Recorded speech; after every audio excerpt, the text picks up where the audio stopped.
आधी रात के करीब था जब सुजाता को याद आया कि वो अपना कंप्यूटर अपने बॉयफ्रेंड के घर भूल गई है। वो एक नर्स थी, एक बहुत मशहूर अस्पताल सेंट एंथनी में, और उसे कुछ मरीजों का हाल देखने के लिए अपना लैपटॉप चाहिए था। उस दिन सुजाता की नाइट शिफ्ट थी। बाहर बहुत तेज बारिश हो रही थी, बिजली चमक रही थी और बादलों की गड़गड़ाहट से माहौल भरा हुआ था।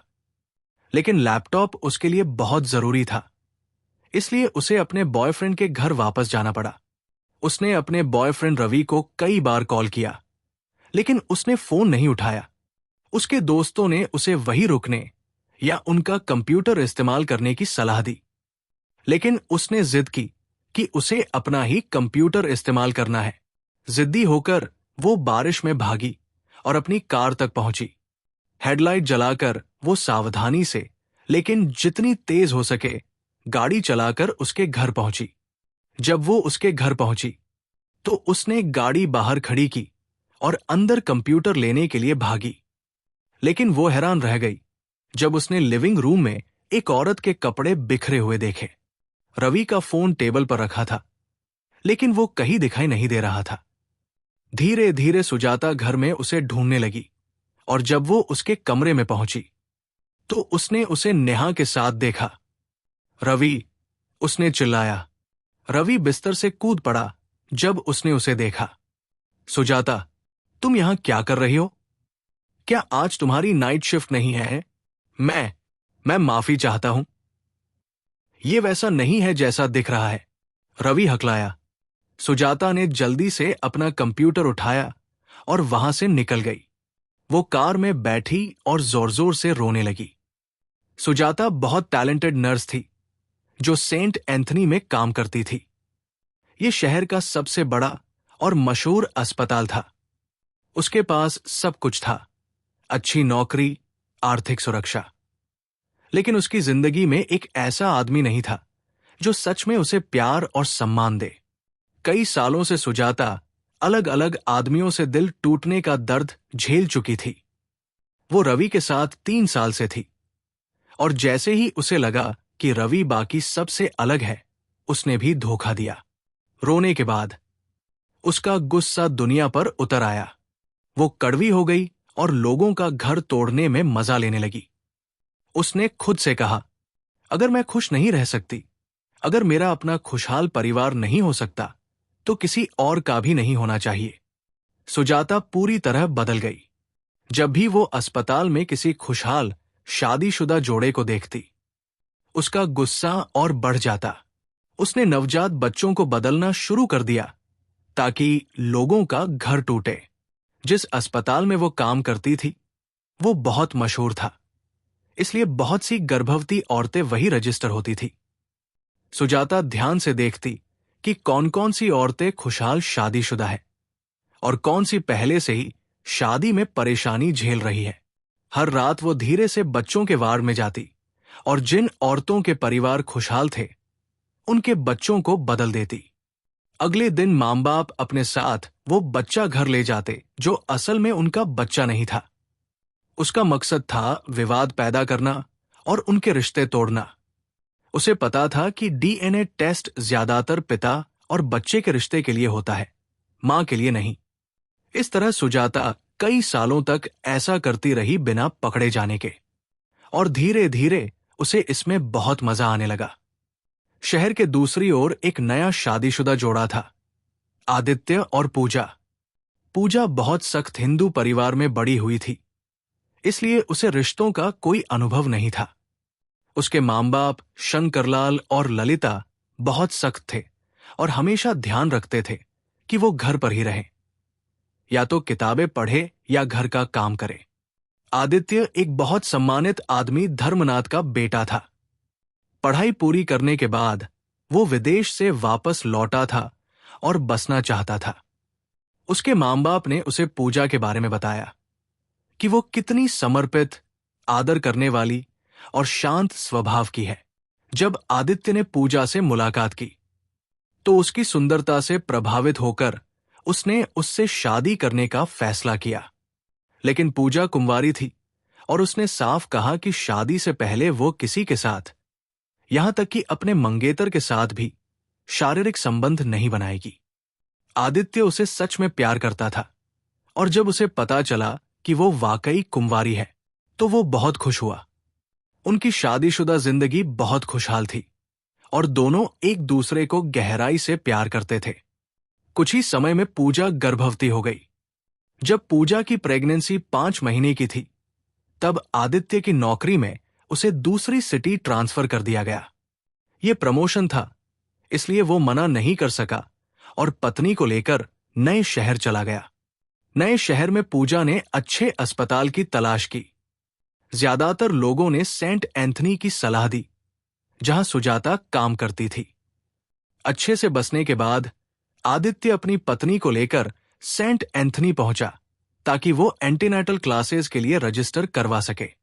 जैसे ही दोनों अस्पताल में दाखिल हुए, वे हंसते और एक दूसरे से मजाक करते जा रहे थे। रिसेप्शनिस्ट ने उन्हें रजिस्ट्रेशन के लिए सुजाता के पास भेजा। जब उन्होंने सुजाता से मुलाकात की तो उसने देखा कि ये जोड़ा कितना खुश और उत्साहित है। ये देखकर उसका दिल फिर से गुस्से और जलन से भर गया। जैसे वो बाकी खुशहाल गर्भवती औरतों के नाम लिखती थी, उसने पूजा का नाम भी नोट कर लिया। कुछ महीनों बाद पूजा को दर्द शुरू हुआ और उसने एक प्यारे बेटे को जन्म दिया। आदित्य इतना खुश हुआ कि उसने पूजा को एक नई कार तोहफे में दी। लेकिन हमेशा की तरह सुजाता आधी रात को बच्चों के वार्ड में घुस गई और उनके बेटे को किसी और बच्चे से बदल दिया। उसे ये पता नहीं था कि जिस बच्चे से उसने उनके बेटे को बदला, उस बच्चे को गंभीर स्वास्थ्य समस्या थी। अगले दिन आदित्य और पूजा अपने बेटे को घर ले गए। पूजा को लगा कि उसके बच्चे में कुछ अलग है, लेकिन उसने इस बात को नजरअंदाज कर दिया क्योंकि वो नई मां थी। उसे लगा ये सामान्य बात है और चिंता की जरूरत नहीं है। लेकिन घर आने के कुछ ही दिनों बाद उनका बेटा अजीब लक्षण दिखाने लगा। वे तुरंत उसे अस्पताल ले गए। अस्पताल में डॉक्टर ने कई टेस्ट किए और बताया कि उनके बेटे को तुरंत खून चढ़ाने की जरूरत है। पूजा आगे बढ़ी अपना खून देने के लिए, लेकिन डॉक्टर ने कहा कि वो सही स्थिति में नहीं है क्योंकि अभी 1 महीना भी नहीं हुआ था उसे बच्चे को जन्म दिए। इसलिए उन्होंने आदित्य का खून लिया और टेस्ट किया। कुछ मिनट बाद डॉक्टर वापस आया। उसके चेहरे पर कोई भाव नहीं थे। फिर उसने कहा, सिर्फ बच्चे के असली मां या पिता ही अपना खून दे सकते हैं, कोई रिश्तेदार नहीं। कृपया तुरंत पिता को बुलाइए या फिर हम ब्लड बैंक से यही ग्रुप का खून ढूंढेंगे। आदित्य और पूजा दोनों हैरान रह गए। आदित्य ने कहा, इसका क्या मतलब है? मैं इस बच्चे का पिता हूं। ये मेरा ही खून है। आप कहना क्या चाहते हैं? डॉक्टर मेहता बोले, मेरा मानना है कि आपकी पत्नी ही सही जवाब दे सकती है। हमारे टेस्ट के नतीजे बताते हैं कि आप इस बच्चे के जैविक पिता नहीं हैं। ये कहकर डॉक्टर ने उन्हें लैब रिपोर्ट दी और दूसरे मरीजों को देखने चला गया। आदित्य ने रिपोर्ट पढ़ी और गुस्से से भर गया। उसने पूजा पर चिल्लाकर कहा, क्या तुम मुझे धोखा दे रही हो? सच बताओ, और किसके साथ सो रही हो? पूजा ने आदित्य की आंखों में देखा। वो उसके इस शक से बहुत निराश हुई। आंखों में आंसू लिए उसने कहा, हमारी शादी से पहले और शादी के बाद भी क्या तुमने मुझे कभी किसी और मर्द के साथ देखा है? क्या तुमने मुझे एक कुंवारी के रूप में शादी नहीं की थी? आदित्य बोला, हां, लेकिन। पूजा ने कहा, लेकिन क्या?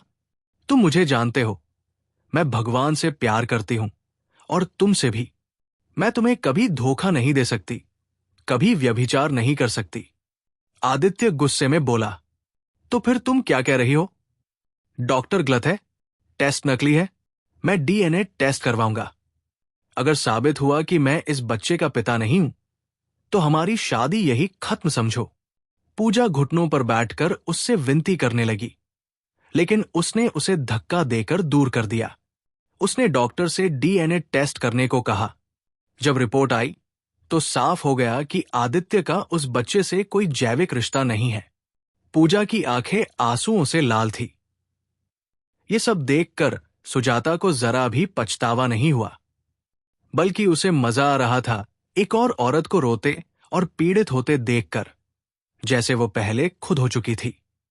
आदित्य ने पूजा को अस्पताल में ही छोड़ दिया और घर जाकर उसका सामान पैक करके बाहर रख दिया। उसने पूजा के माता पिता शंकरलाल और ललिता को बुलाया और कहा कि उसे अब इस शादी में कोई दिलचस्पी नहीं है और वो तलाक चाहता है। पूजा पूरी तरह से टूटी हुई और उलझन में थी। उसे समझ नहीं आ रहा था कि वो क्या करे। उसकी सारी विनती बेकार चली गई और किसी ने भी उस पर विश्वास नहीं किया। एक दिन उसे ये शक हुआ कि शायद ये बच्चा उसका भी नहीं है। उसने डीएनए टेस्ट करवाया ये पता लगाने के लिए कि बच्चा सचमुच उसका है या नहीं। जब रिपोर्ट आई, उसे एहसास हुआ कि ये बच्चा उसका नहीं है। उसने सोचा कि जरूर किसी ने अस्पताल में उसका बच्चा बदल दिया है। पूजा का दिल मजबूत हो गया और उसने कसम खाई कि चाहे कुछ भी हो जाए, वो अपराधी को पकड़ेगी। अगले दिन वो सेंट एंथनी अस्पताल गई और मैनेजर से मिलने की मांग की। जब उसने मैनेजर शेखर को देखा तो उसने अपनी पूरी स्थिति समझाई। शेखर पहले तो बहस करने लगा, लेकिन जब उसने डीएनए रिपोर्ट देखी तो उसने माफी मांगी और वादा किया कि वो असली सच्चाई तक पहुंचेगा। पूजा और शेखर दोनों सिक्योरिटी ऑफिस गए और उस दिन के सीसीटीवी फुटेज देखना शुरू किया जिस दिन पूजा ने बच्चा पैदा किया था। वे ध्यान से देखते रहे जब तक रात नहीं हो गई। शेखर वीडियो रोकना चाहता था क्योंकि रात के लगभग 12 बजने वाले थे और उसने कहा कि उस समय कोई भी स्टाफ बच्चों के वार्ड में नहीं जा सकता। लेकिन पूजा जिद करके बैठी रही कि वो पूरी रात फुटेज देखेगी। 3 घंटे लगातार उसने स्क्रीन पर ध्यान लगाया जब तक कि उसने देखा कि कोई आकृति धीरे धीरे बच्चों के वार्ड की तरफ बढ़ रही है। अंधेरा था, लेकिन उसने पहचान लिया कि वो सुजाता ही है क्योंकि उसी ने उसे अस्पताल में रजिस्टर किया था और कुछ क्लास की बातें भी बताई थी। पूजा ने सदमे में देखा कि सुजाता बेतरतीब ढंग से बच्चों को बदल रही है। सिर्फ उसका ही नहीं बल्कि और भी बच्चों को। पूजा ने तुरंत शेखर को बुलाकर दिखाया कि सुजाता क्या कर रही है। शेखर शर्मिंदा और निराश हो गया। उसने पुलिस को खबर दी और पुलिस ने सुजाता को उसके घर से गिरफ्तार कर लिया। जांच शुरू हुई और पता चला कि सुजाता ने अब तक लगभग 839 बच्चों को बदल दिया था जब से वो नफरत से भर गई थी। सीसीटीवी फुटेज की बारीकी से जांच की गई और पुलिस उस परिवार तक पहुंची जिसने पूजा के बेटे को अपने साथ ले लिया था। पुलिस के साथ पूजा उस जोड़े से मिलने गई जिनके पास उसका बच्चा था। जब वो वहां पहुंची तो उसका बेटा उसी परिवार के पास था। अजीब बात यह थी कि वो परिवार बिल्कुल हैरान नहीं हुआ, जैसे उन्हें पहले से पता हो कि पुलिस क्यों आई है। पुलिस ने उन्हें सब समझाया और पूजा का बच्चा वापस दे दिया। फिर पुलिस ने उस औरत का बच्चा उनसे ले लिया। वो औरत रोने लगी और पूजा से बोली, माफ करना, मुझे पता नहीं था कि ये तुम्हारा बच्चा है, लेकिन मुझे हैरानी थी कि ये अब तक जिंदा कैसे है। मैंने अब तक 3 बच्चों को जन्म दिया है, लेकिन सभी किसी न किसी बीमारी से मर गए। इसलिए हमने सुजाता को पैसे दिए थे ताकि वो हमारे बच्चे को किसी और मां के बच्चे से बदल दे। औरत रोती रही। पूजा को उस पर दया आई। उसने औरत को प्रार्थना करने और कोशिश न छोड़ने की सलाह दी। जब पूजा को अपना बच्चा वापस मिला तो वो अपने मायके लौट गई। वहां पहुंचकर उसने देखा कि आदित्य उसका इंतजार कर रहा है। उसने सोचा उसे नजरअंदाज कर दे, लेकिन आदित्य घुटनों पर बैठ गया और उसके पैर पकड़ लिए। उसने माफी मांगी और कहा कि उस पर विश्वास न करने की गलती हो गई। पूजा ने उसे नफरत भरी नजर से देखा, लेकिन उसके माता पिता शंकरलाल और ललिता ने भी आदित्य की तरफ से विनती की। कुछ देर बाद पूजा ने उसे माफ कर दिया। दोनों अपने घर लौट गए और खुशी से रहने लगे। दूसरी तरफ सुजाता को कोर्ट में पेश किया गया। उसकी मेडिकल लाइसेंस रद्द कर दी गई और उसे कई साल की जेल की सजा हुई, बच्चों को बदलने और कुछ माता पिता से पैसे लेकर बच्चों की अदला बदली करने के जुर्म में। जिन माता पिता ने सुजाता को पैसे दिए थे उन्हें भी जेल होना चाहिए था, लेकिन पूजा ने उनके लिए पुलिस से विनती की और कहा कि वो उन पर केस नहीं करना चाहती। कुछ साल बाद उस दंपति ने जुड़वा बच्चों को जन्म दिया जो बिल्कुल स्वस्थ और मजबूत थे।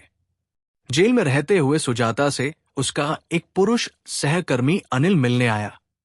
सुजाता रोने लगी और उसे बताने लगी कि उसने ये सब क्यों शुरू किया था।